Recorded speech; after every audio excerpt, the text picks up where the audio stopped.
तो लिखा है from a point in the interior of an equilateral triangle. तो यहां पर जो हमें इक्विलेटरल ट्रायंगल दिया है वो इसलिए क्योंकि हमें अगर साइड पता हो ट्रायंगल की तो we can find the area of this triangle. कर सकते हैं कि नहीं? ठीक है। तो area of triangle of equilateral triangle क्या होता है?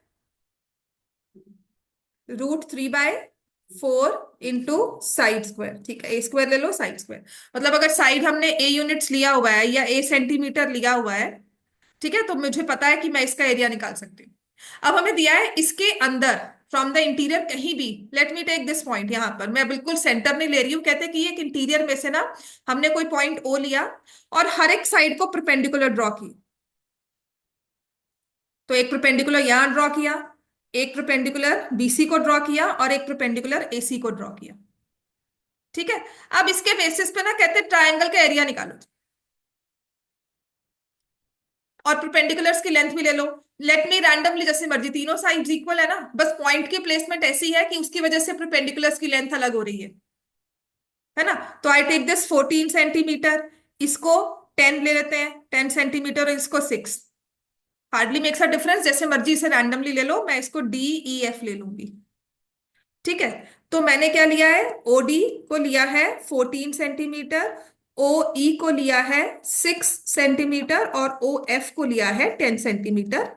क्योंकि ट्रायंगल इक्विलेटरल है, चारों साइड्स, तीनों साइड्स इक्वल है, तो इस तरह से हमने लिया।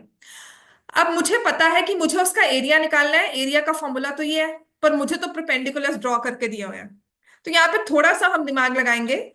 मुझे पता है कि area of a triangle half into base into height भी होता है, लेकिन ये तो यहां से बेस, यहां से परपेंडिकुलर ड्रॉ करके दिया हुआ है। तो मैं क्या करती हूँ कि जो पॉइंट दिया हुआ है ना ओ, उसको वर्टिसेस से ज्वाइन कर देती हूँ। Join OA, OB and OC। समझ में आ गया? तो क्या तीन ट्रायंगल्स दिख रहे हैं? AOB, BOC, AOC। और इन तीनों के अगर एरिया निकाल लेंगे तो पूरे ट्रायंगल का एरिया आ जाएगा। ठीक है। So area of triangle ABC is equal to area of triangle AOB plus area of triangle BOC plus area of triangle AOC। ठीक है।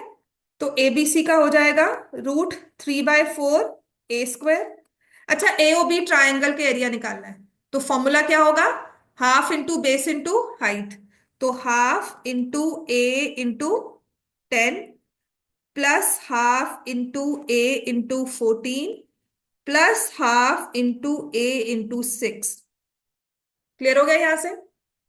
तो ये कैंसिल हम कर देते हैं, यहां पर सॉल्व करेंगे तो ये 7 और यहाँ पे 3। तो मेरे पास आ जाता है √3/4 A²। यहां तक समझ में आ गया सबको? तो मेरे पास आ जाएगा √3/4 A² is equal to 5A plus 7A plus 3A। 5 + 7 कितना होता है? 12 + 3 15। तो 15 × 4 हो जाएगा 60। So √3A² is equal to 60A। अब कभी भी इसमें A कैंसिल मत करना। हम करते क्या है? √3A² minus 60A equal to 0। इसमें से A कॉमन ले लिया, √3A माइनस 60 आ गया। प्रोडक्ट ऑफ, अब इसके इस पॉलिनोमियल की तरह देखो तो इसकी जीरोस निकालनी है। तो एक जीरो तो होगी इक्वल टू 0। इसको पुट करोगे जीरो निकालने के लिए तो A की वैल्यू क्या आएगी? 60/√3। समझ में आ गया? तो साइड तो 0 होने से रही ट्रायंगल की, क्योंकि ट्रायंगल एग्जिस्ट कर रहा है ना, तो साइड कैन नॉट बी 0। तो side of the triangle will be 60 divide by √3। √3 से हमने मल्टीप्लाई कर दिया तो कितना बच जाएगा? 20 √3।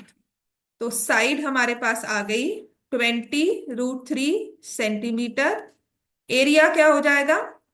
√3/4 20√3²। समझ में आ गया बच्चा सबको ये?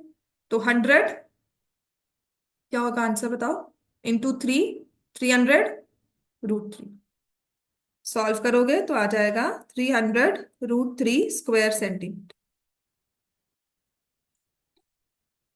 इतना सबको समझ में आ गया?